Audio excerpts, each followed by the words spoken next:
Good afternoon and welcome to the Washington Institute. I'm Rob Satloff, the director of the Institute, and it's my great pleasure to welcome everyone here and our millions of viewers on live stream and the other vehicles that can watch this panel discussion live on the web.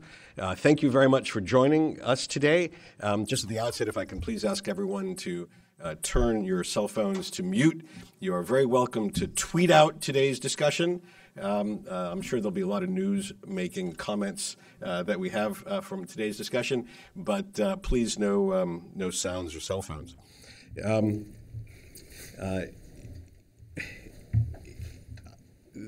While all eyes in the next few days are on President Trump's summit meeting with the leader of North Korea, of course, people in the Middle East world are focused very much on the after effect of the president's decision to withdraw the United States from the Joint Comprehensive Plan of Action, the Iran nuclear deal, the reverberations of which are only beginning to be felt throughout the region.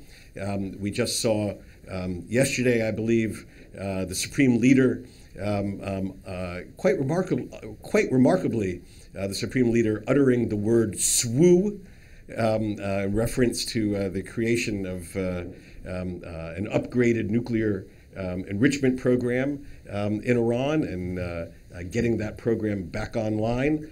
I think there's going to be reverberations that are felt throughout the Middle East, and certainly they will be felt throughout the Gulf, a region of the world which was very much critical of the outreach to Iran, very much welcomed the president's decision to withdraw from the JCPOA, but is now trying to determine precisely what its role is and what its interests are and what its participation will be in this new era of American foreign policy toward Iran, the era of dramatic efforts for behavior change in Iran that we heard laid out by Secretary of State Pompeo just a couple of weeks ago.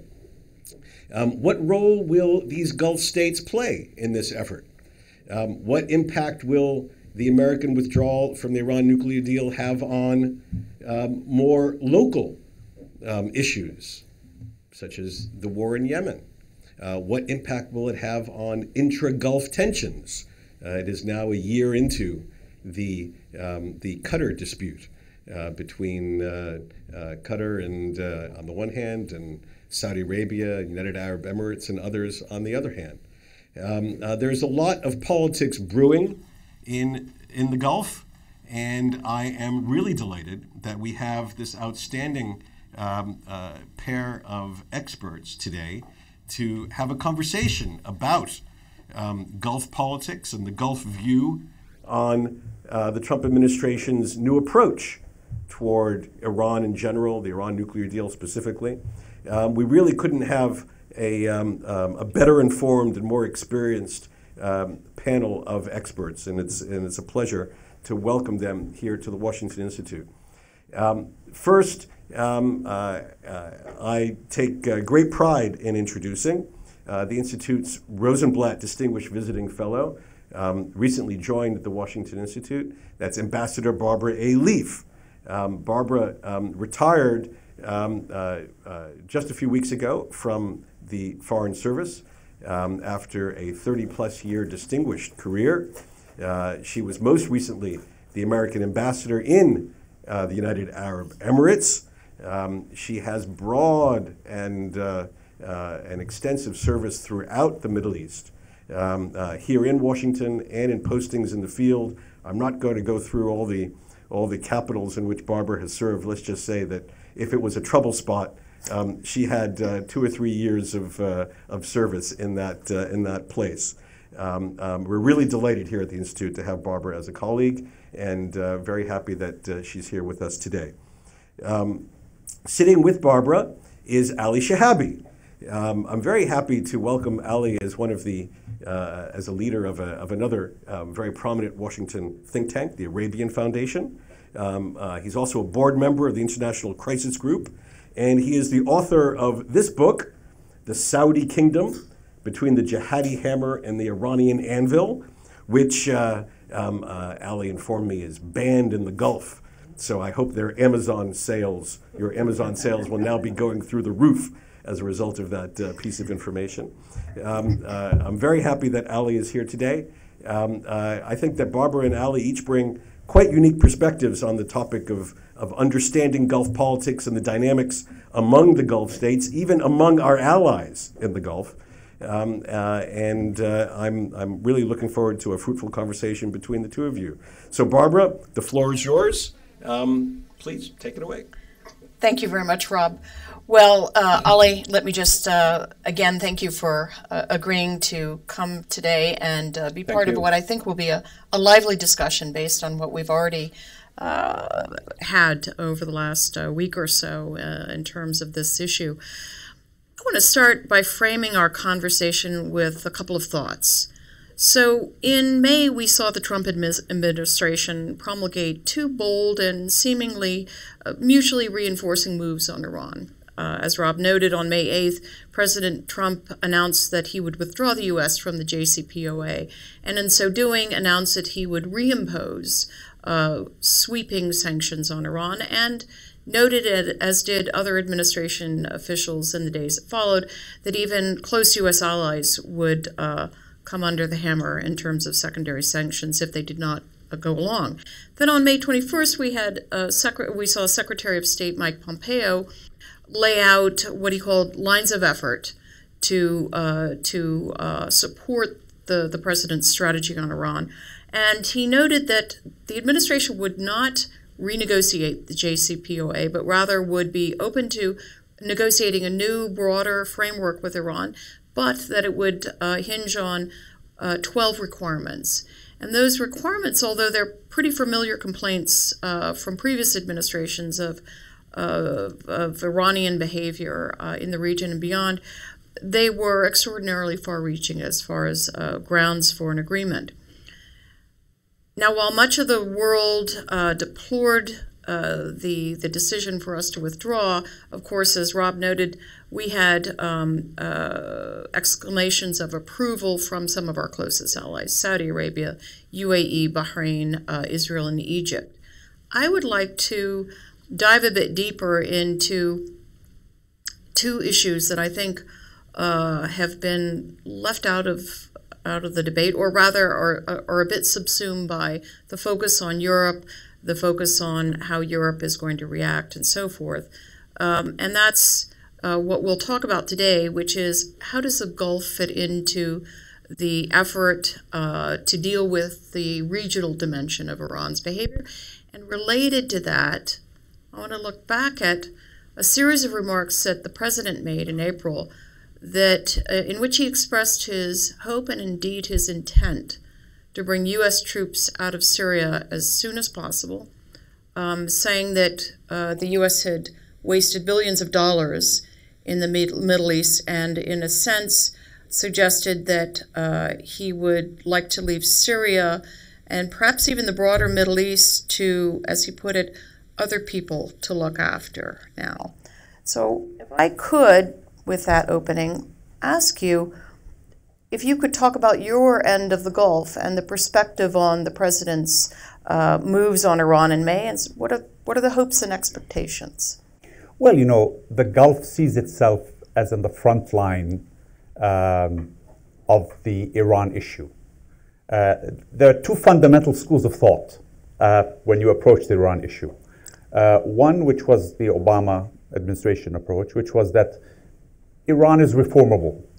There are reforming elements within the government. If we support them, if we open up Iran to the world, its interaction with the world will soften their approach, and with time, you know, Iran will become a respectable member of the community of nations. The view in the Gulf and in many other parts of the region also was that Iran is an ideological expansionist power. And that view was driven by not what Iran says in English, but what Iran says in Persian and what Iran does on the ground. In other words, people would look and say, what percentage of Iran's very valuable and limited foreign exchange resources are being spent on domestic development, on bringing Iran up the Human Development Index versus being spent on power projection, on Hezbollah, on Syria, on the militias in Iraq, and then on Yemen. And when you looked at that, you saw not what they say, but what they do. It confirmed to you that this was is an expansionist power, and the Gulf is in its cross sights. So that was the fundamental dispute with the Obama administration, because what the Obama administration's JCPOA did was it allowed Iran to condense all that into one issue, which was its nuclear program. And it got America focused on the nuclear program, the Europeans. It signed an agreement, flawed. It still had some merit to it, but it had flaws in it. But the biggest flaw was that it ignored everything else. And it opened the floodgates of the world to Iran after the JCPOA. It brought money in, it brought companies in, it opened up the world to them. And we have seen in the last few years that Iran has taken full advantage of that, not to, again, turn Tehran into a startup city, but to support its expansion across the region. So the fundamental change in attitude by U.S. administration, which is this administration, which believes the expansionist view, is the most important development. Now, I think, pulling out of the JCPOA was important because it sent that message. It said that you Iranians can't just hide behind the nuclear issue. You want to become a member of the community of nations, all your behavior has to be taken into account. And so there's been a tremendous support for that in the region. Now, yes, the Secretary's speech was very powerful, and I think everybody applauded it in the region. Everybody says the proof will be in the pudding, of course. But beyond that, yes, I think everybody understands that America wants to retreat from the region. In fact, that is what drove Saudi Arabia to go to war in Yemen in the first place, because the Americans had been telling Saudi Arabia, you should carry your own water. Okay, and you shouldn't think that you can fight Iran to the last American. Right. See? So what I'm saying is that there's an understanding that public opinion in America wants to reduce its footprint.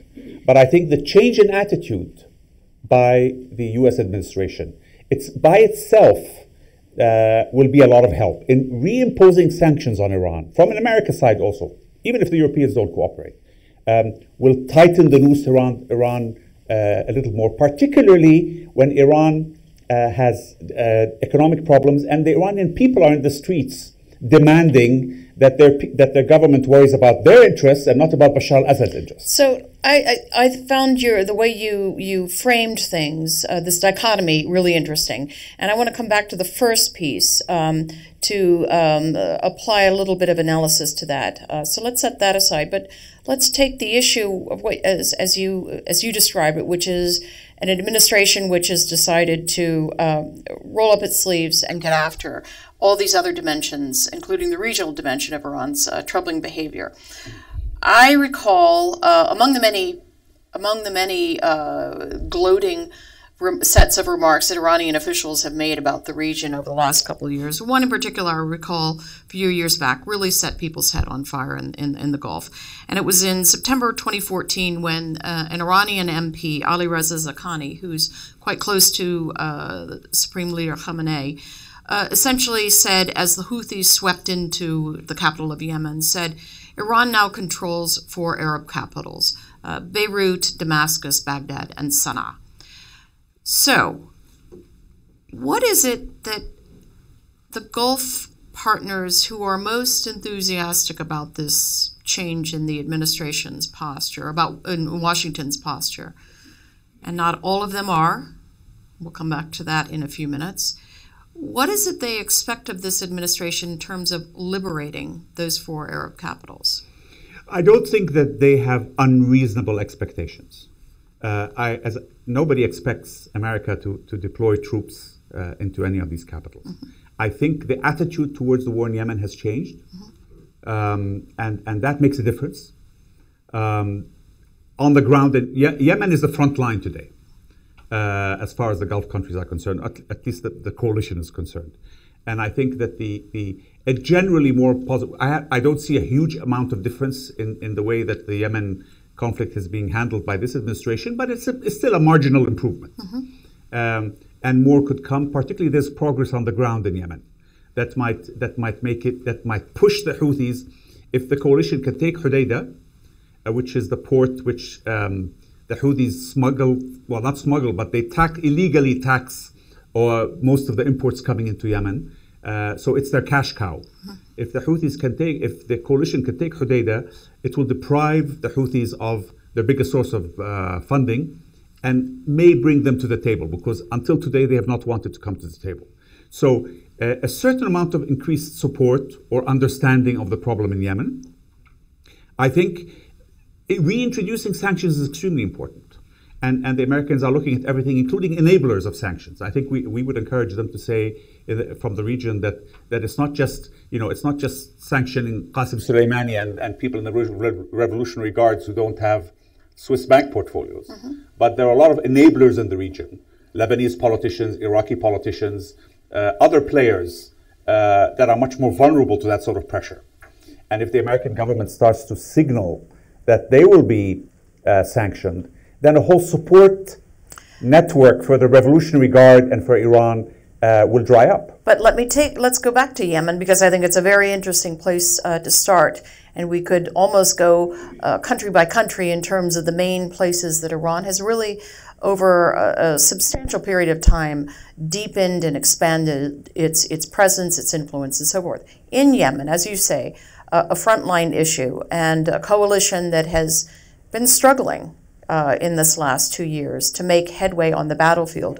Meanwhile, you might say that Yemen is sort of the perfect example of the degree to which Iran has refined a set of tools, proxies and smuggling routes and so forth, that make it an extraordinarily difficult target, whether militarily, via sanctions or disruption. And the Houthis themselves don't lend themselves to a sanctions approach as such, since we can assume they don't have many bank accounts in the United States. So when you talk about the administration is only marginally more supportive of coalition efforts, then how does this take us any further? Well, first of all, there was a fundamental misconception about the war in Yemen. Saudi Arabia has a long history in Yemen, understands it very well. Yes. It was involved in the Yemeni civil war, and then it fought the Houthis in 2009. Yes. And in fact, in 2009, the Saudi military acquitted itself very badly against the Houthis. So there was institutional memory and lessons. Nobody expected this to be a shock and awe. Nobody expected that, and although many commentators came outside and said, the coalition expected shock and awe, and in 2 weeks the Houthis will fall. Nobody had any illusions about that. The civil war in Yemen took years, and the Houthis have been fighting, and they were difficult to beat in 2009 before the Iranians, because they came up on the screen of the Iranians in 2009 in a major military way. So the idea was that they knew this was going to be messy, they knew this was going to be long, and they knew this was going to be painful. And what do you mean by long? Long, it would take years, you see. Now the objective was not to give the Houthis the quiet and the freedom to build what Hezbollah built in southern Lebanon. In other words, you wanted to start to hit them now and occupy them with an ongoing war, rather than sit back and let Iran spend the next 5 years building a network of bunkers and bringing the capability up, so you end up in a situation like Israel, where in a way there's a balance of terror there. Yes. And the Arab armies are not like Israel anyway, so they would have been in a very difficult. So in that sense, strategically, the Yemen war has actually gone much better than people think. So I would just offer the following thought from a U.S. official who has deep experience on Lebanon, Israel, the Levant, and his comment in looking at this over the last 2 years was the fact that Iran had taken perhaps 2-3 decades before it transferred high-end technology capability to Hezbollah. It has done the same thing in less than 2 years for the Houthis and has helped either directly or through Hezbollah to refine those capabilities. So in a sort of breathtaking period of time, in fact, the Houthis have gone from hitting the border to coming well deep into Saudi territory. So it doesn't look like the war against Iran's presence, influence itself is going so well. No, because that's looking at it the wrong way. Okay. The other way to look at it is to say if you had not intervened and you had given them the freedom and the peace, they would have done the same thing, but they would have been able to build an infrastructure of tunnels and capabilities that it wouldn't be 100 missiles that they would throw, it would be 100,000 missiles, like they've done in southern Lebanon. So at the end of the day, the Houthis today can throw a few missiles. Yes, one of them may go through and hit something. That's always a risk. Okay. But generally, those missiles play more of a PR role than an effective military role. Why? Because they have to smuggle it in. They have to. They're being watched from the sky the whole time. So the environment is much more difficult. Sure. The idea was not to give them that freedom. Right. With the Iranians and the Houthis working together, so that you would have had to face a war with them in 5 years' time or 10 years' time, and you would have faced a monstrosity like Hezbollah in southern Lebanon. Fair enough. To wrap this piece of the discussion up, let me just give you a couple of thoughts to chew on, and I'd love your response. You referred to Washington in a broader sense having lost some appetite for support for the war, and you were talking about Congress, presumably. In a bipartisan sense, there's significant concern on the Hill to the degree that you had a bipartisan effort to block further arms sales to the coalition and to block support for this war. There's also the clamor from a wider non-governmental set of actors. So how do you manage that piece? And of course, I'm not going to prejudge whether the operation against Hodeidah is successful or not, but I would just say, are you sure that the administration has made Yemen a political priority? Well, not a military, but a political priority. But answering the first question about how do we manage that sort of public relations side of it, there's no doubt that has been lost by the coalition. And now that's you start on a weak foot when you're an organized army fighting a non-state actor, because a non-state actor advised by the world's most competent non-state actor, which is Hezbollah, learns that it's the public relations war that sometimes matters more. So the Houthis, they use the full panoply of civilian infrastructure to hide and to operate from, with the understanding that when the coalition hits them, that will cause an outcry, particularly since they're mobilized for that. So, for example, the Houthis have had Hezbollah run their media platform. So they have on their speed dial every NGO in the world. A bomb falls, for example, and they have, the Stockholm ladies, human rights group on the phone in a second, and the human element is transmitted, and then it goes viral around the world. And if I can just say, the Saudis and the Emiratis are pretty adept on the PR front, too. No, they're so not. Why has no, they weren't. Particularly the war in Yemen, that has not been explained well. And the fact that, I got into a debate on television with a lady from Human Rights Watch. And she basically said that in 3,600 civilians have been killed so far in this war by the coalition. And I said, look, every human life is precious, and I'm not justifying that's small. But I said, for a 4-year war, fighting against a non-state actor, to have killed 3,600 does not show a pattern of intent. In other words, there was an article today, I think, in the Post of the New York Times about Raqqa, how Raqqa was flattened to be liberated, how Mosul was flattened to be liberated. So, for a war that's been going on for 4 years, for the coalition to have been responsible for 3,600, obviously horrible for them to have died, but it does not show a pattern of intent to commit human. It's not like, for example, when Bashar has killed 500,000 people, because you have a pattern of 500,000 people. So I think that in that sense, the story hasn't been sold well. And if it hasn't been sold well, how do you take this forward? Yemen as a contest against Iran as part of a wider regional approach that the administration is now on the hook for promulgating in collaboration with partners. How do you make that a successful peace? You have to make progress on the ground. And that's why the priority of Hodeidah. You Okay. see? Because you're not going to make progress in the public relations world. You've lost that. You can't go and argue against pictures of dead babies. But you can create realities on the ground. And I think that's why Hodeidah is so important. Okay. Let's flip to a simpler battlefield, Syria. And I'm joking. Here we have arguably the most complex terrain against which to contest Iran's decades-long influence and now the architecture that it has built steadily through the last years of the Syria war. It has been aided and abetted by Moscow. What does, and of course Moscow enjoys pretty good relations with Abu Dhabi and Riyadh, not so great relations with Washington. How do Abu Dhabi and Riyadh weigh in to use this relationship with Russia vis-a-vis Iran's presence? Look, the Syrian theater is one where they have fewer cards to play. Being the Gulf. Yes. Have much fewer cards to play, and they realize that. First of all, it's farther geographically. It's Hezbollah's on the ground there, the Iranians on the ground, and Russia has come in. And I think the overlay with Russia, which in a way has been healthy, is that a confluence of interests in oil policy has developed. Oil is a key export, as it is for the Gulf countries and for Saudi Arabia. So a dialogue and quite a good relationship has developed on that level.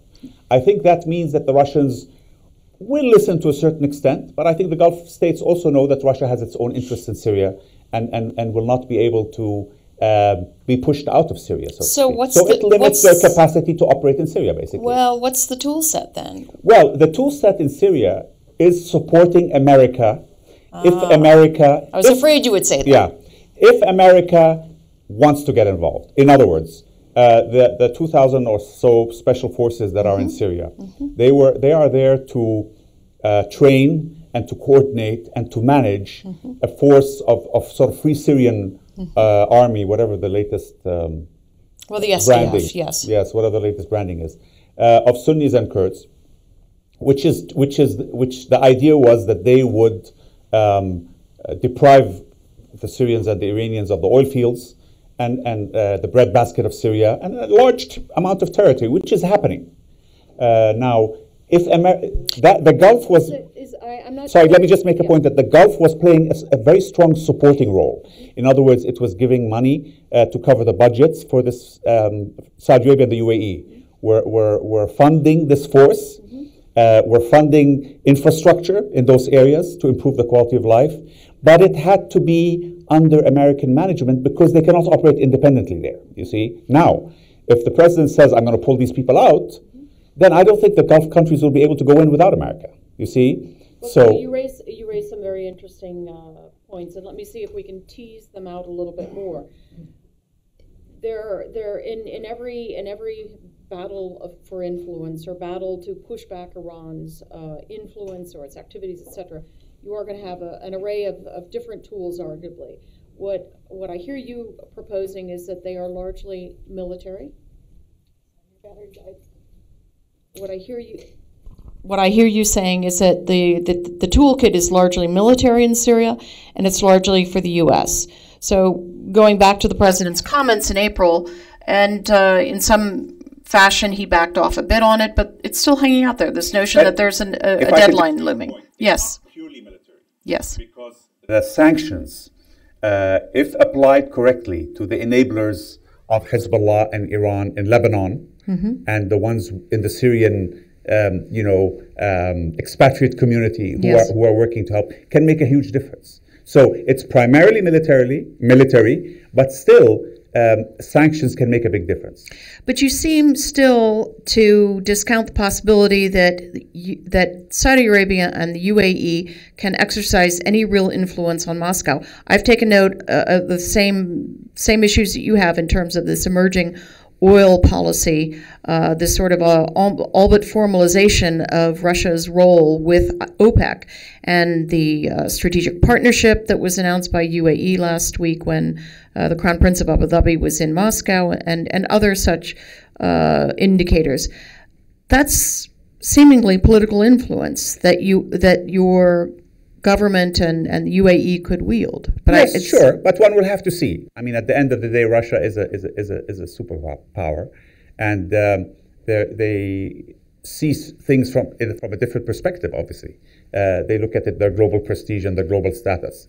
So I think it would be a pleasant surprise if the Gulf countries are able to make Russia impact Russian involvement in Syria in a material fashion. Let's put it that way. So what is it? So what? In fact, at this point, there are U.S. troops in 3 areas: in the northeast, in Manbij, and then Atamf. Absent those troops, then what I hear you saying is that largely the quest in Syria to push back Iranian influence is via sanctions. Yes. Is that correct? Yeah. Okay. Let's turn to Iraq. How do you see the contest emerging there? Well, Iraq, again, is a place where the Iranians have built up a tremendous competitive advantage. And I don't think that the Gulf countries have any illusions that they can eliminate that. All they can do is to encourage a feeling which is quite strong in Iraq, a nationalistic Iraqi feeling. One embodied by somebody like Muqtada Sadr. Now, Muqtada Sadr still has relations with Iran, and he still cooperates with them, but he's an Iraqi-centric politician. So he's much better than al-Maliki, for example, or other people that are virtually employees of the Iranian government. So I think that's the Saudi strategy, a bit of soft power. You know, the Saudi king announced that they're building a soccer stadium in Baghdad. These sort of things that make the Iraqi people feel that they are part of the Arab community and not part of the Iranian orbit. So it will have an impact. It is very much soft power, but it has its limitations, and I think everybody understands that. You speak of soft power in terms of essentially a rapprochement, especially by Saudi Arabia, presumably by direct investment, by the kind of normalization across the Gulf. Yeah, it's to encourage Iraqi politicians to, in a way, to stand up to Iran a bit more. They're not going to turn on Iran, but to be more Iraqi-centric. You know, the Iranians take advantage of Iraq in many ways. They take advantage of Iraq by selling Iranian oil camouflaged as Iraqi oil. They take advantage of Iraq by dumping their consumer goods, Iranian manufactured consumer goods, which are fifth-rate quality. So they take a lot of advantages of Iraq. And to the degree that the Iraqis start to have more of a backbone and start to stand up on things like that, it has an impact, you see. So, Ali, in thinking about these 3 sort of battlefields for influence that clearly, at least to me, should figure prominently in the administration's evolving regional strategy for pushing Iran back, for containing it, for contesting those spaces for influence. What I'm also reminded of today, June 5th, the anniversary of one very significant aspect of the Gulf Rift with Qatar, the imposition of land and air and other economic sanctions or embargo. If you want. Embargo, yeah.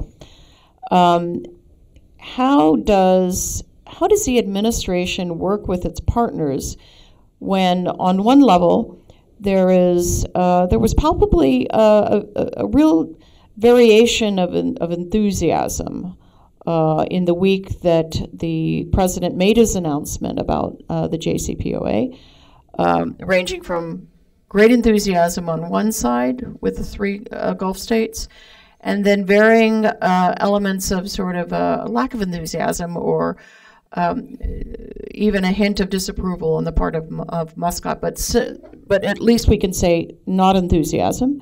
And then overlaying that is the Gulf Rift, which has propelled a sort of contest in some areas between the 2 sides, both in the region and outside, and certainly even in those 3 countries We've seen a history, even before the rift, of the Gulf family being at odds with itself. So how does the administration pull everybody together in a common effort? Well, there are two elements to this. First of all, the U.S. Perspective. I think what the Quartet and what the UAE and Saudi Arabia have been, I think, successfully convinced the Americans, is that really this will have virtually no impact on America's capacity to operate in the Gulf. In other words, first of all, there's no embargo on the American airbase or things coming in or out of that.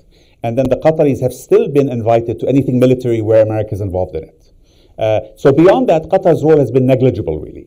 The military powers and the proactive powers in the Gulf are Saudi Arabia and the UAE. So I think that it is not the psychological, it's not the huge issue that impedes America's capacity to operate or to get the main powers in the Gulf behind what it wants to do with Iran. Now, what I think the Gulf countries have failed again to communicate properly is the reason and source and history behind the Qatar issue and why they take it so seriously. Because people in Washington look at it and say it's a food fight, it's unnecessary, it's silly. And part of that is the fault of the Gulf countries having pursued a respectable, quiet, diplomatic approach to solving this crisis for the last 15 years, you see. So the world was not aware of it, and America was not aware of it. But their patience ran out completely, and they have come to a conclusion that the only way that they will be able to effect behavioral change from Qatar, and this is not to turn Qatar into a vassal state or to spoil their freedoms, because Qatar has no freedoms itself. And Jazeera, for example, is freedom of the press on everything but Qatar. So that's not the issue. The issue is to stop Qatar from working directly to undermine the security of its three neighbors. And that is defined as financing opposition, reaching out and trying to build up a constituency among prominent clerics that have been on Qatari payroll, giving the media a platform for the enemies of Saudi Arabia when they don't allow the enemies of Qatar to sit on Jazeera. These are the real direct things which, unfortunately, the Quartet did not explain correctly. Well, and so as a result, I think people underestimate the determination of the Quartet to continue this embargo because, frankly, it's very little skin off their back. You know, it's Qatar that is surrounded. It's Qatar that has to incur a cost. Yes, the Qataris can say we are surviving and we've been there for a year. But you know what? It's cost them a lot of money. And it will cost them more money. Flying cows in from Australia versus buying milk from Saudi Arabia is tremendously more expensive. And the psychological impact on the people of Qatar from being cut off from all their three neighbors. I mean, ultimately, and people dispute me on that, but ultimately the people of Qatar will ask their leadership and say, look, why are we in conflict with our three geographic neighbors, members of our family? Or, Ali, the other three will ask, why can't we sit down as a family, as a GCC family, and solve this? And that's been done for 15 years, Barbara. You see, and the proof in the pudding in that is the agreement that was signed in 2014. So there was a series of agreements signed by the Emir of Qatar, because by that time they had lost trust in the Qataris, and the first agreement is handwritten because the Emir of Kuwait brought the Emir of Qatar, and the Emir of Qatar started promising again to stop doing what he was doing. And King Abdullah, in his blunt way in those days, told him, I don't believe a word you say, put it on paper. So one of their aides sat down and wrote it by hand. That was the first agreement. So that they've been sitting around and talking till their voices went, you see. And that's why they reached a conclusion that they have to do this. They have to make Qatar pay a price. And look, it is not unnatural in global politics. I always give an example of France and Monaco. People don't know this. But in the early 60s, Monaco, General de Gaulle got very annoyed with Monaco because Monaco was giving the French a capacity to open accounts and avoid taxes. So de Gaulle blockaded Monaco militarily. Now, in that case, it took 3 police cars to do that, right? But what happened was Prince Rainier in those days had to buckle and to stop the French being allowed to open accounts. But on top of that, he signed an agreement with France where the French government appoints the senior civil servant in Monaco. So my point is that a little country that is a disruptive force to its large neighbor, and not just one but 3 neighbors, is not a benign state of affairs. It's not an issue of freedom or fair enough. Okay. Or their sovereignty. Ali, you're actually proving a point that I was going to make, which is this is a hugely distracting set of issues, unresolved. As unresolved issues, hugely distracting. And when the administration is looking out at the region and saying, right, who do we have to sign up to the team? Because this is going to be a long-range effort. This is going to be a complex effort. And we need, to look at how we bring those sanctions back on, but not just the old ones, new ones, how we close off all the apertures. It does strike me that this remains a neuralgic piece for all four countries, and one that just is left unresolved will continue to hamper us. Certainly, it doesn't look good, and it's irritating, but at the end of the day, the Qataris will abide by U.S. requirements. The Qataris are not going to defy the United States of America. So I don't see really in a practical sense how that will make an impact. The way it makes an impact is the burden that it continually places on the U.S. to be the corraller of the six, to bring the six along in this effort, when in fact what you want is the six that are more or less unified. Perhaps we leave Oman out of the picture because Oman doesn't have the same degree of enthusiasm for this project, never has. But in any case, if I could for a minute, shift to another area for us to discuss. You talked about sanctions being among the most important tools in the toolkit. And in some cases, such as Syria, absent U.S. troops on the ground, it could be that the administration, that the Gulf countries rely on sanctions principally to levy pressure on Iran. And I want to question that assumption that we can recreate in a short period of time the kind of pressure that existed that goes back to 2009 and was slowly accumulated over 4 or 5 years by a lot of effort, with a lot of foot dragging from some of our partners. I want to ask you whether you don't think the geopolitical landscape has shifted substantially such that, for instance, China is as big an impediment to an effective sanctions only or sanctions primarily approach by the administration. Certainly, it will be difficult to recreate that. But America by itself is the behemoth in this calculation. And even China takes the America and the American market into account. So it will become much more difficult for the Iranians in terms of getting support even for their oil production, in terms of getting equipment and support for that. We saw that Total, for example, the French oil company, left. Yes. So I think, yes, it's not going to be as tight as it was. Unfortunately, that perfect structure was destroyed with the JCPOA, but it will be enough still, I think. It will be material, it will make an impact, and Iran is even more vulnerable now, as we see from the reactions of its people on the ground. Well, let me question that set of assumptions about China. I was looking at some material over the last week, and one thing that really struck me was one of the big geopolitical shifts in this last 5-8 years is China's emergence via the Belt Road Initiative, $1 trillion that is going to be expending around the globe. A lot of it is already being directed towards Iran. Iran needs something on the order of $140 billion, one expert said, to restore its energy infrastructure. In the meantime, China, through its Export-Import Bank, through its state-owned companies, not all of which are vulnerable to secondary sanctions, has put in something on the order of $30-40 billion already in soft loans or other financing structures for infrastructure in Iran, not in its oil infrastructure, but in roads and train networks and so forth. So how does anything we do on the sanctions front compete in a sense very much so, with this long-term approach that China is China has relations with America. It has relations with the Gulf. It imports as much oil from the rest of the Gulf, from Saudi Arabia, as it does from Iran. Now, will it buy Iranian oil at a deep discount when the sanctions come? Absolutely. But for example, in the oil sector, the previous time around, the Iranians relied heavily on Chinese technology.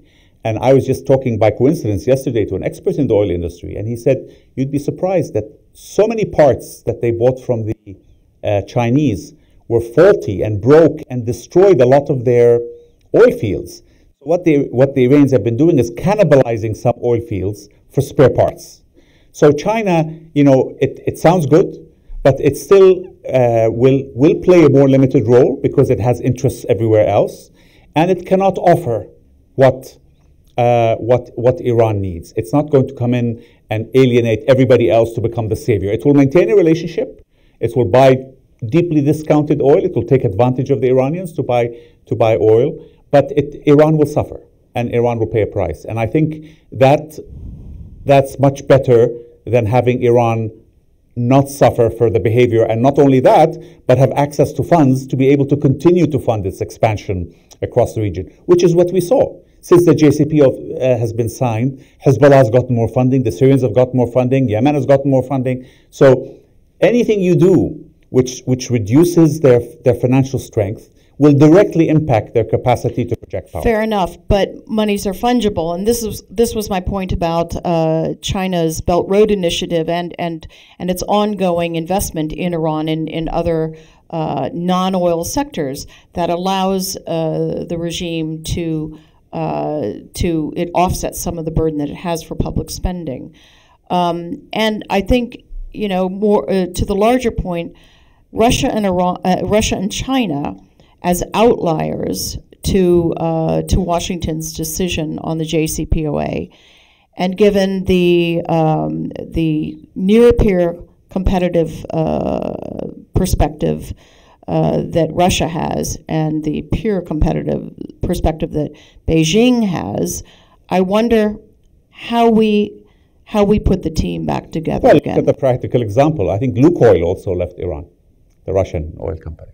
So again, Russia has large interests in America and in the rest of the Middle East. And let's not forget that even at the time of highest sanctions, both the Chinese and the Russians were helping the Iranians cheat. Whether buying through Iraqi oil, the Iranians smuggle a lot by land, and the Iranians smuggle, by the way, by selling electricity to the surrounding countries. Because what the Iranians did is they connected their grid to all the surrounding countries. And when they cannot sell their oil becomes the feedstock for electricity, and they sell electricity. So the Iranians have become very good at that. There are many, but now people know that, and now America understands that. So these things, there are a lot of things that can be done now. Also, looking at the way that Iran previously, the pattern of cheating. The pattern of cheating. But the pattern of cheating that was, as you just noted, was enabled by Russia and China when they were themselves part of the process to enact the sanctions and part of the process to drive a nuclear and they were still cheating. Negotiation. That's right. So now they're outside of all of that. And what motivates Beijing or Moscow to get on board with any of this, other than some firms, some large firms, Lukoil, et cetera, with exposure in the U.S.? You see, Russia's not going to write a check to Iran to help it. Russia needs its wealth. China's not going to adopt Iran because then it'll alienate everybody else. They will continue certain relationships. They will buy oil, but China and Russia cannot offer Iran what it needs. And Iran is a large country, and it needs access to the whole world. It needs access to the financial system, which America can dominate. So they will pay a price, no doubt about it. Let me come back to a comment you made at the outset when you said, we all know in the region that the U.S. wants to leave the Middle East. Is that something that governments or the publics, whether it's in the Gulf or more broadly, feel about this administration? I think that's something that they've recognized that post the Iraq War, U.S. public opinion has fatigue about the Middle East. Now, obviously, they disagree with Mr. Trump when he says we've spent X trillion dollars there, because America didn't spend the X trillion dollars protecting the Gulf. It spent the X trillion dollars in its own invasion of Iraq, which Saudi Arabia specifically warned them not to do. But being as that may be, that is the reality that the Gulf is dealing with, and that's why, for example, something like Yemen, as I said, Saudi Arabia decided to go to war by itself in Yemen to address the Iranian problem there, didn't pick up the phone and wait for the White House to send G.I. Joe to solve the problem for them, you see? So in a way, Saudi Arabia is militarizing its capabilities, it's upgrading its military, it's turning its military, which in the past really was a bit of a social security network and rather than a fighting military. And I think that's being changed now under the Crown Prince. And there's a real war gives you the best training environment and the best feedback to allow you to do that. And yet, that hasn't translated into victory yet. And it also hasn't given Saudi Arabia a defense capability or an expeditionary deployment capability such that it could backfill in Syria Absolutely. or anywhere else. Absolutely, because these things take time. Do you know, Barbara, that in the Second World War, when America sent its troops first to Europe, they found out, there was research after the war, found out that only 15% of American soldiers fired their guns early on. And America, post-war, had to put in a training that addressed that. So it takes time to reform a military and a lot of experience. And certainly, from speaking to many of outside observers, the Saudi Arabia has improved this game. It's much better today in carrying out its objectives than it was 3 years ago. But there is progress on the ground also. So it's not the disaster that people say it is. There is progress on the ground, and the Houthis are suffering, there is things have been achieved. So it's not the failure that people think it is. But if we go back to the issue of whether the administration has staying power over this issue of, be it public fatigue or the president's own proclivities. And people know that. How do you square that with... People are aware of that. How do you square that with a grandiose, very wide-ranging strategy that is putting all of these, dozen demands up front? Who's going to carry that out? Well, I think nobody has any illusions that you can guarantee that America is going to be focused laser-like on this issue for the next few years. I think you take it as it comes. You appreciate it, it's there to help you. But certainly the objective in Saudi Arabia and the UAE is to become much more self-sufficient. Now, the UAE has been able to achieve much more progress in that because it's smaller and nimbler, you see.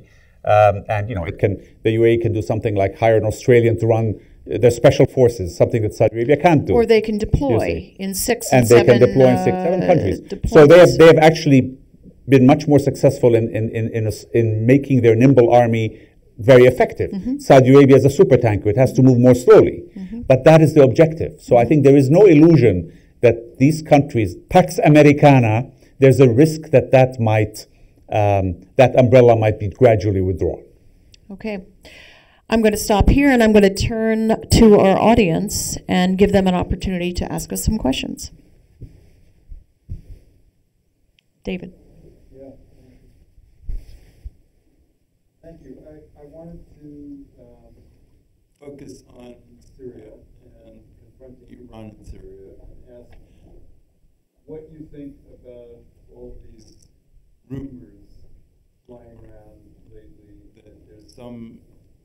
that there's some deal in Syria that could be made with Russia, with the United States, with the Gulf, that would, in effect, guarantee Assad staying in power, and the price would be that Iran would supposedly withdraw from Syria.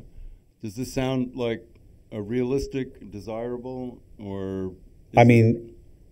rumors have been flying around about that differently. I think it's more the Israelis and the Russians and the Americans who have been spearheading that.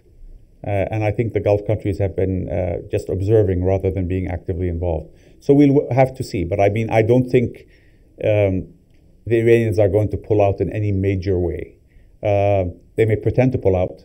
Mr. Velayati, when he flew to Lebanon, I think a year ago or 2 years ago, he tweeted just before he landed, he said, Iran is against any foreign interference in the politics of Lebanon, which I thought was very cute because, I mean, they're the picture boy of foreign interference. So I think that's where it stands, really. Go ahead.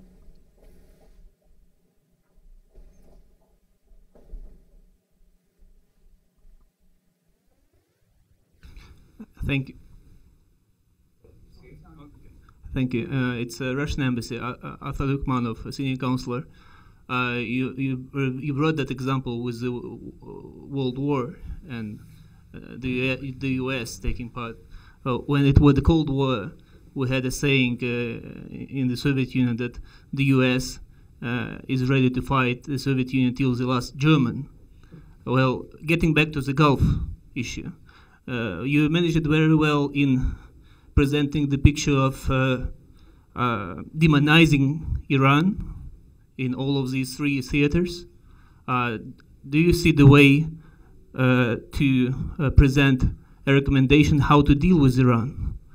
Not just to fight it, but how to agree with it, whether it is bilaterally between the Gulf, the Persian Gulf monarchies, and other countries involved around.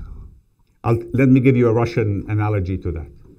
I think we see Iran still in the Trotskyist phase of its revolution, not in the Brezhnev or Andropov or Gorbachev phase. And Trotsky, for those who might not be interested in Russian history, he believed in projecting power, and he was the one who wanted to drive, to conquer Europe for communism. So this is the problem. Iran is still in that Trotskyist phase of ideological expansion. And when that changes, the Gulf is going to be the first that wants to reach out to Iran. It has tried during the Rafsanjani era. Iran is its biggest partner, biggest neighbor, with 80 million people. It's a continuous security risk. The more you can build ties to Iran, the more you can improve their economy, the more you can give them a stake in your health also, and you have a stake in their health, the more peace you will have. So it will be the happiest day in the Gulf when Iran turns from a Trotskyist phase to a Gorbachev phase. Yes.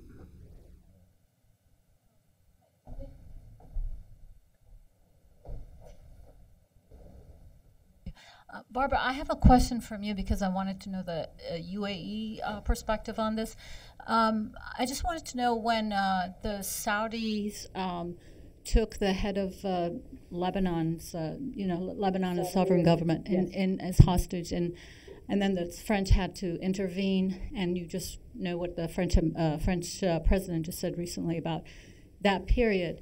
And when I was in Beirut during that time and have been, and mostly deal with bankers, but most of them were saying that this episode and the episode before that, when a lot of Lebanese were thrown out of the Gulf from working there, they were saying that Saudi Arabia pushing, that was their personal perspective, that Saudi Arabia pushing Lebanon this way would push them more towards Iran, and the recent elections seem to have borne that out. So I was just, since you were in UAE at that time, and both perspectives from Abu Dhabi and Dubai, which would be kind of different, and also yourself as a citizen, which would like to hear it. Thank you. That's a great set of questions. I'll take a stab at it.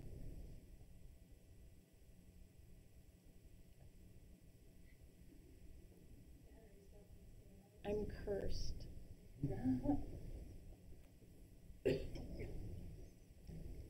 God doesn't like that question, maybe. So, look, we didn't actually, thanks for that question, that set of questions, Ladan. We didn't really talk about that other field of contest, Lebanon, which is a particularly vulnerable one. Look, for the last couple of years, I think this Riyadh and Abu Dhabi have been pretty well unified in a common, fairly punitive approach to Lebanon, which is to say, we're not going to differentiate between all of you ministers or government officials any longer. those that we like and those that are with Hezbollah, because you're all making common cause in one way or another. So we saw that exercised in a variety of ways, literally not allowing ministers to come to the UAE on their diplomatic passport. They had to come on tourist passport and so forth, but more broadly a sort of freezing approach to relations with Beirut. The Saad Hariri episode was, as far as I'm aware, a Riyadh-only show, and we know how it all played out.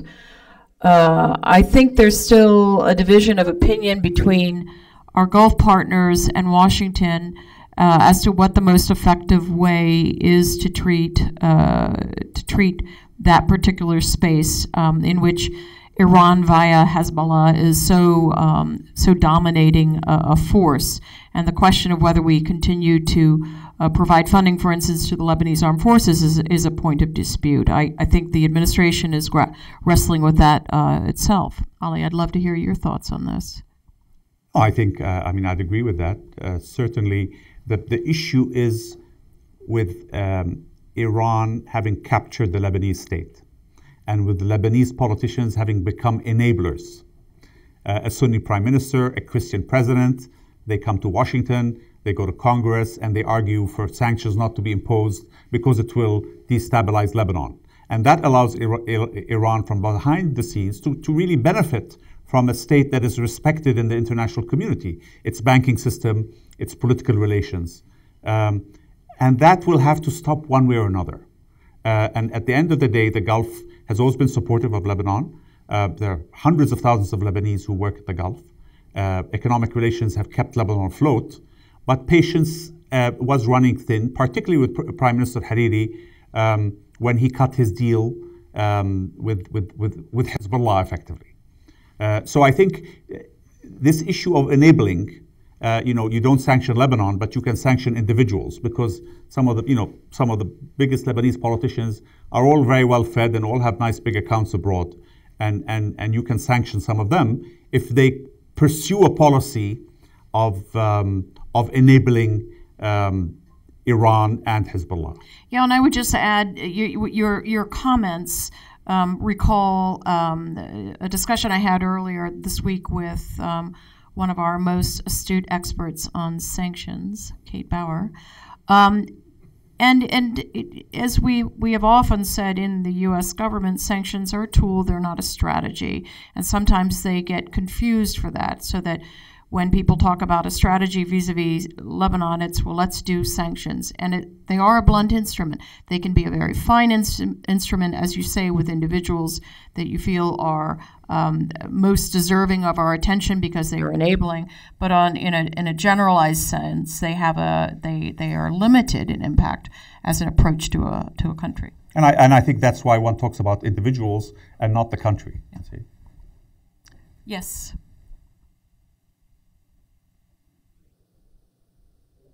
Quick question about the Turkey-GCC relationship. We have seen some tensions there recently between Saudi Arabia, UAE, and Erdogan in particular. How do you explain these dynamics, and how do you see that going forward? Thank you. Look, I think there are tensions with Turkey, but I wouldn't exaggerate them. There is irritation with President Erdogan because he postures a little bit. In his desire to build up a regional brand, and he tries to sort of outdo the Arabs on certain issues in a cosmetic way. I think the cooperation on Syria also was not a very productive one with the Turks. Early on, he talked a much bigger game than he could deliver in Syria. But again, there's tremendous economic relations. I mean, I think that 200,000 Saudis own homes in Turkey, for example. So I think that the Saudi government particularly has been quite careful not to push things with Turkey to a breaking point, but express their irritation, with a bit of his posturing. Rob. Can that be a little bit of an adult provocateur and ask you about personalities? Two crown princes MBZ, MBS, each very dynamic, innovative, risk-taking leaders in their own right. Could you say a bit about their relationship, where they agree, where they disagree? What is their do they have a common vision for the Gulf? And if not, what are the likely points of tension down the road? Well, look, it's clear the relationship is very close, which has been a force multiplier. I mean, 10 years ago, the relationship actually between the Emirates and Saudi Arabia got quite tense because the Emirates wanted to renegotiate the border agreement and Saudi Arabia refused. So there was a lot of tension at that time. So I think it's been a very positive development that relations have become so close and that the countries are working so well together politically and militarily. And it's become a force multiplier because really these are the two most significant countries in the Gulf in their influence and capacities. Now, the relationship between the two leaders is very close. Now, exactly what they agree and what they disagree between themselves, frankly, I'm not a fly on the wall, so I can't tell you. But there are close relationships, but obviously the bureaucracy sometimes will disagree, and there'll be tensions at the lower level that can be sorted out at the top, and that's normal. That happens with countries or organizations. But I think generally the outlook is a shared outlook about what they would like the region to be, and it has been a force multiplier, and hence is a very positive development. Yes, please. You and then Raymond.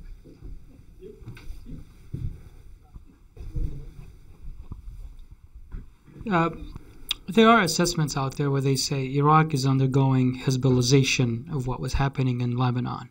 First, you penetrate or hijack the security departments, then you move into politics, parliament, and you control presidency.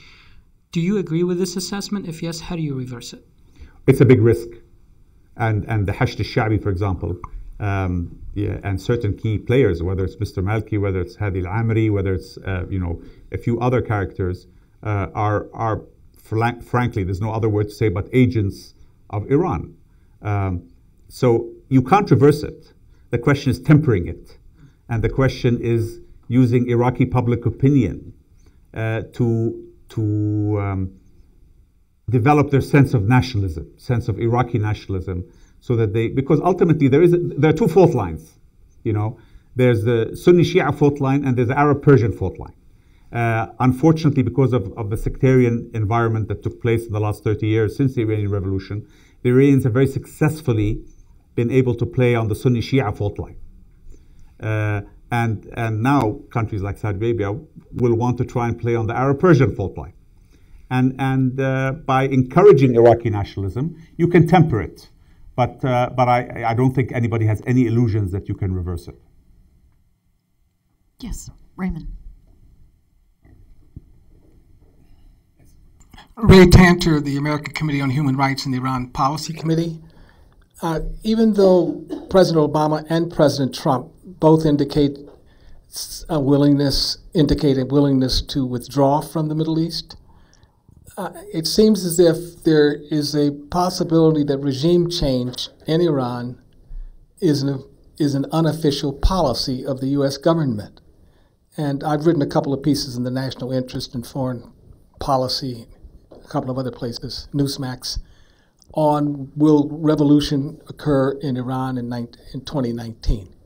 And what is your take on this question? I don't think anybody sane in politics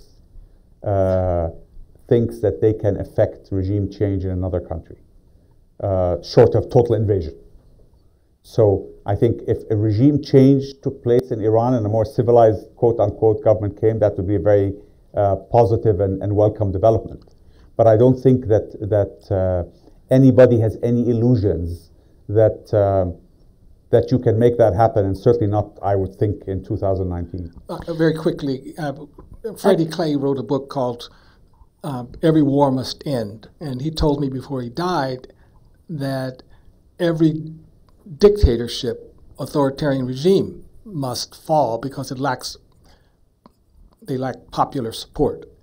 I don't think it matters so much what the United States government does as much as the fact that what the United States does in conjunction with what happens in the country because of the unpopularity that's latent in Iran will result in regime change. Well, that assumes that you can really make much of a difference, and I doubt that. I mean, ultimately, the Iranians will be the ones who decide, and the Iranians will be the ones who affect it. There's very little America can do, maybe coming up with an app that the Iranians can't block. You know? No, and Telegram. Yeah, and what I would add to that is my own view on this is we have to be careful not to get into let wishful thinking take the place of an actual strategy, and we can't have the strategy sort of based on a set of assumptions about the near-death state of the Iranian economy, and it just needs a push from some reimposed sanctions. I'm a skeptic on that for the reasons that we discussed earlier, because the back door is wide open in terms of the East, the changed geopolitical landscape. It's true that there are pressures building again in Iran on a public level because of principally economic issues, but the regime has shown resiliency for going on 40 years. Simon.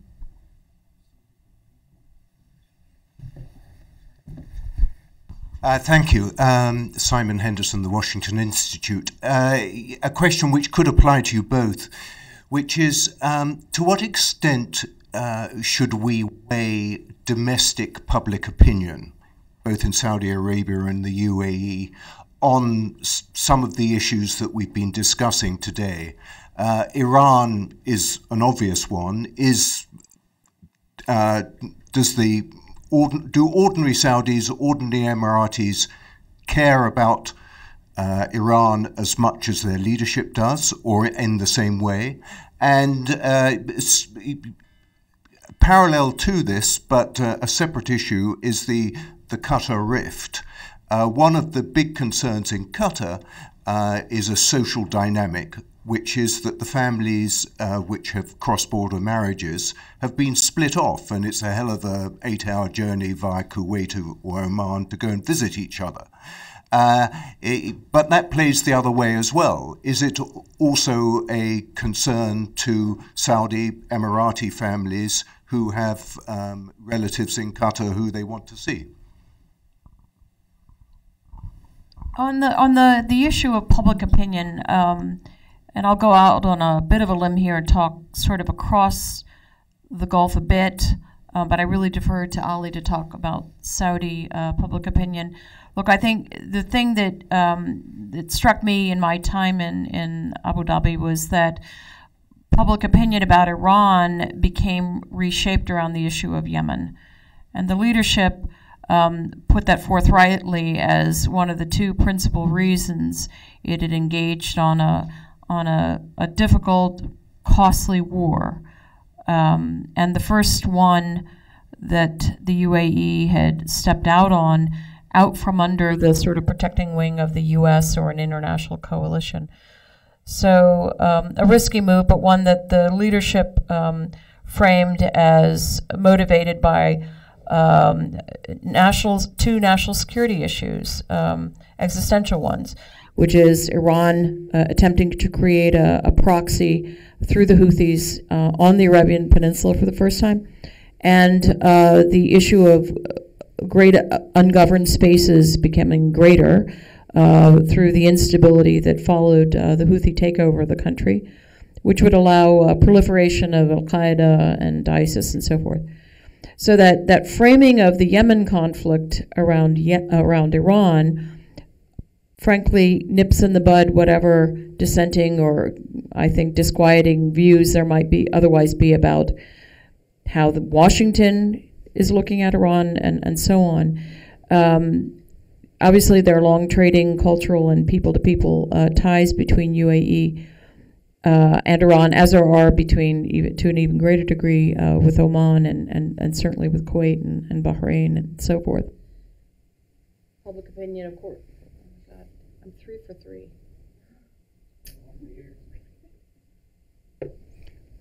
Well, I can continue here.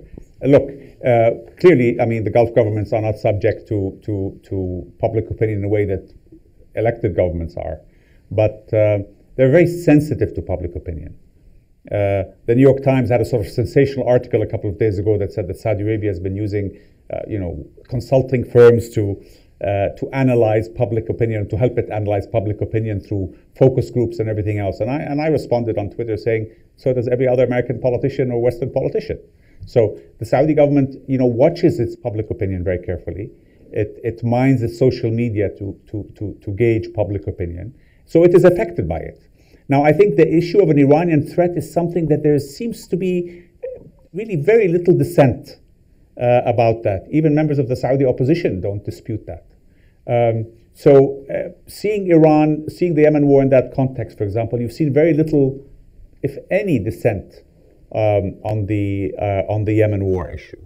So I think on the issue of Iran and Yemen, there's been very little space between the leadership and public opinion. Look, on Qatar, again, I think the governments have been much better in addressing their domestic audience and explaining the issues with Qatar. So, yes, there have been some noises, but again, generally, I haven't seen much Saudi dissent and public opinion, even in social media, about the position it took on Qatar. You have to remember that Qatar is 300,000 people, and Saudi Arabia is over 20 million people. So just proportionately, the number of families affected in Saudi Arabia is minuscule versus the number of families affected in Qatar, which is substantial. And proportionally, much more, the UAE is much more affected by this. And there you do have people who, every family is in some way affected. If not every family, a significant portion of the public. But there's a certain stoicism at this point, for the time being.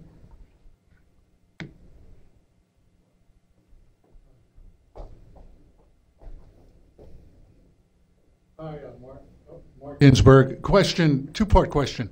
How is the charm offensive of Muqtada al-Sadr being viewed in the Gulf? He's been engaged in this charm offensive to reach out to Gulf states. And then secondly, the president's announcement that he's going to withdraw U.S. troops from Syria, and he's playing his usual art of the spiel, as I would say, in exchange for getting Gulf states to contribute troops into Syria. What is the likelihood of that happening? I mean, let's put it this way. Is there a chance in hell? Well, my own reckoning is there's zero chance of getting Gulf troops in Syria. He might get some Gulf money, but I do agree with Ali. What Gulf states are looking for, or principally the two that we've been talking about, UAE and Saudi Arabia, they are looking for U.S. military staying power, as indeed a lot of people around this town are, who view the ability of us to keep a small troop presence in various parts of Syria as an important point of leverage. I'm a bit of a skeptic myself. Again, I think that's like sanctions. It's a tool, but it's not a strategy. We don't have a strategy for Syria. I'd agree with what you're saying. Well, that's an interesting one. I mean, I was myself fascinated to see that little trip he made some months ago to Riyadh and Abu Dhabi, and I thought it was frankly pretty brilliant on the part of Riyadh to do the kind of reach out that they did that elicited this move. And look, we've been saying as a government for years to the Gulf countries and others, but principally the Gulf countries, knit up your differences with Baghdad so Baghdad has an option, an alternative to Tehran, to the predatory sort of clammy embrace of Iran. But do so not through the angry, disenchanted Sunnis of Anbar province, but rather wrap yourself around Shia politicians. And so it was a pretty stunning move. Again, I agree with what you say, really. I mean, I think Muqtada's Saudi outreach to him and him coming to the Gulf, public opinion also, there's a lot of affection towards Iraq. And actually Saudi has a very, very strong family ties. There are a lot of Saudis of Iraqi origin or same families that are spread between Iraq and Saudi Arabia. So there's a lot of human interest in what happens to Iraq and also in bringing Iraq closer to the Arab world. So I think any outreach and any Iraqi leader that puts on the Arab hat versus the Shia hat is welcomed, really. I think I'm going to give the floor to Ali for closing remarks. If you were advising President Trump right now on how to prioritize and how to roll out a strategy for the regional dimension of the challenges that Iran poses to the U.S. and to its friends, what would you tell him? I would say that use sanctions as much as you can against Iran and her satellites and friends, and continue and maybe up the level of advice and back-ended support that you give the Saudi and UAE military in what they're doing in Yemen. So not asking a huge amount, but maintain that consistently, and also be careful about the messages you send.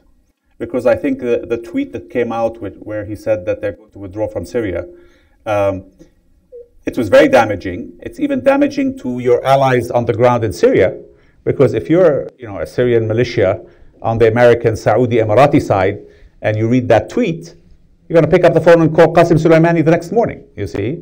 So I think that maybe he can control his tweets on that issue. Maybe. Okay. A big hand for Ali Ashabi. Thank you very much. Thank you.